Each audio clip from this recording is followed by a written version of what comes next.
Bonjour Madame Trodal. Bonjour. Valérie Trodal, c'est bien Trodal. C'est mon nom de plume, effectivement. C'est votre nom de plume. Donc vous avez choisi de prendre un pseudonyme, mais pourquoi? Alors, ça remonte à quelques années où j'avais rencontré Jala, Oui, que tout le monde connaît. oui, c'est un nom de plume aussi. Tout à fait. Et c'est elle qui m'a donné de nombreux conseils quand je lui ai expliqué que j'étais fortement intéressée par ce domaine, ce monde de l'écriture.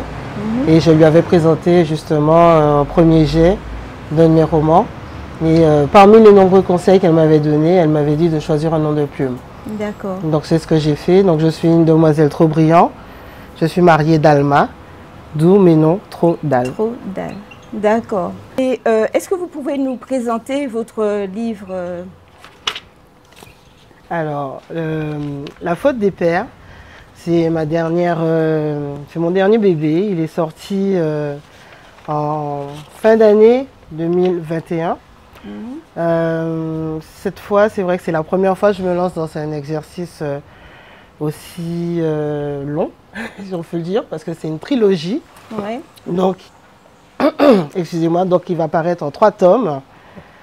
J'ai écrit un premier roman déjà.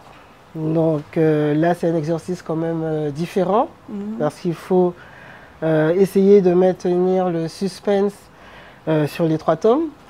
Oui. Donc j'espère que je vais réussir à tenir en haleine les lecteurs suffisamment longtemps pour qu'ils aient envie de lire le 2e tome et ensuite le 3e.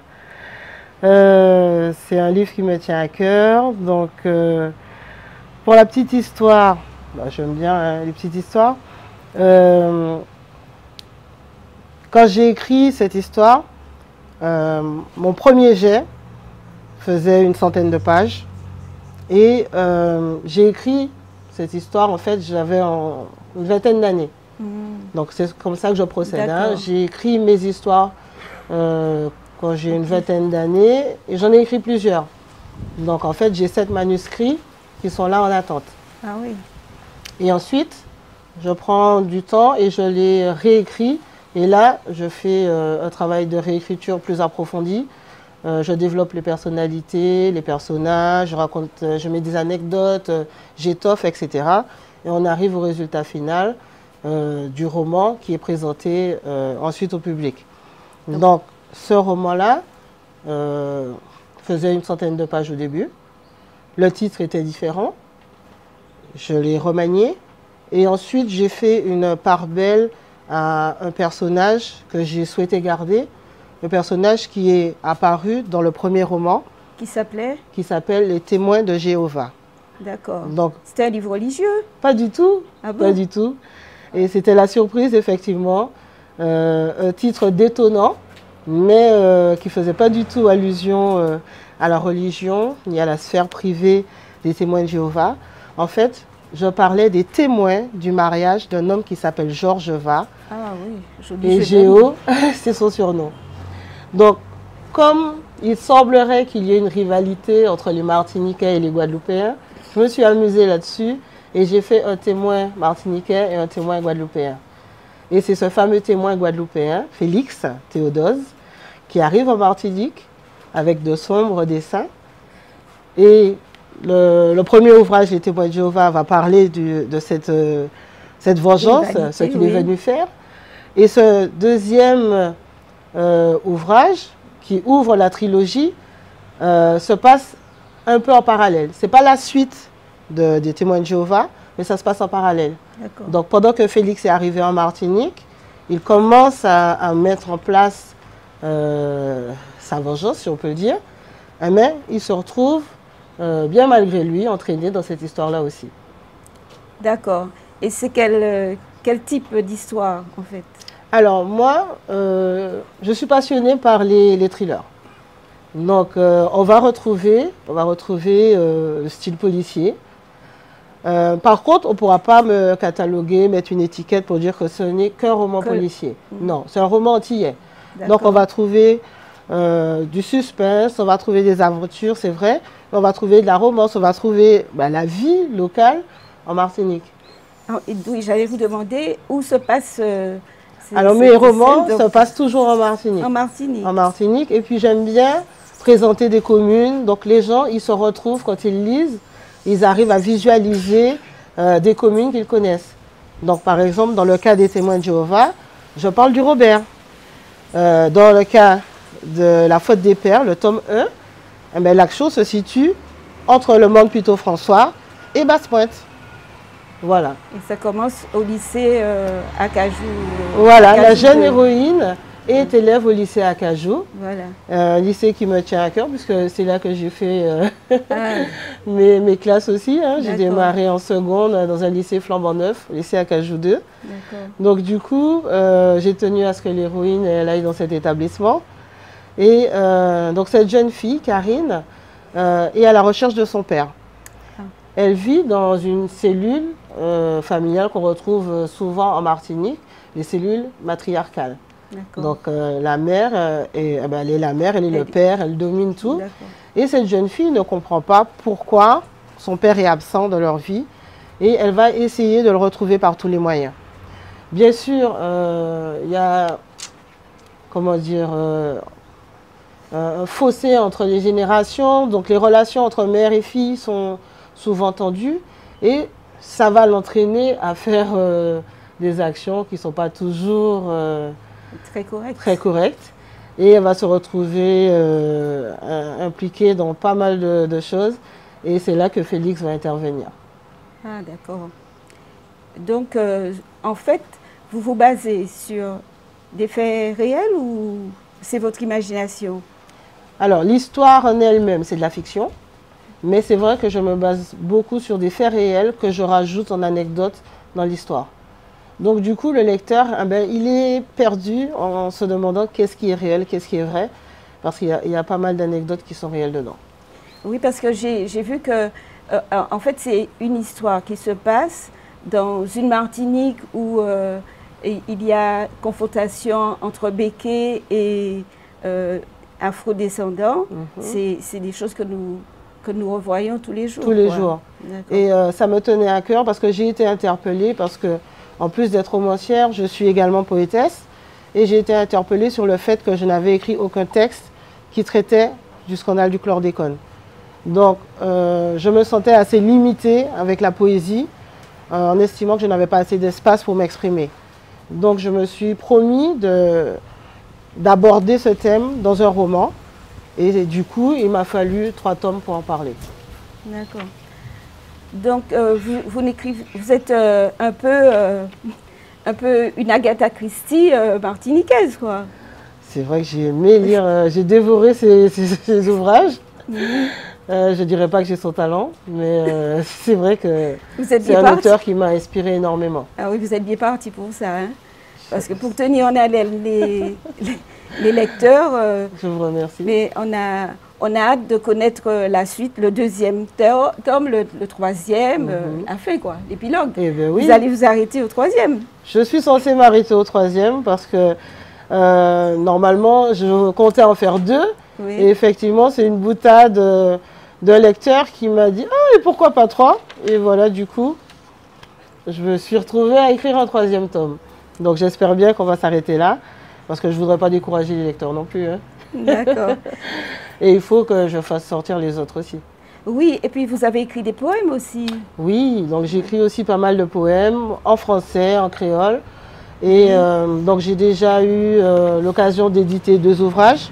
Le premier s'appelle Regard de femme. Donc dans la première partie, on va retrouver des textes que j'ai écrits durant mon adolescence.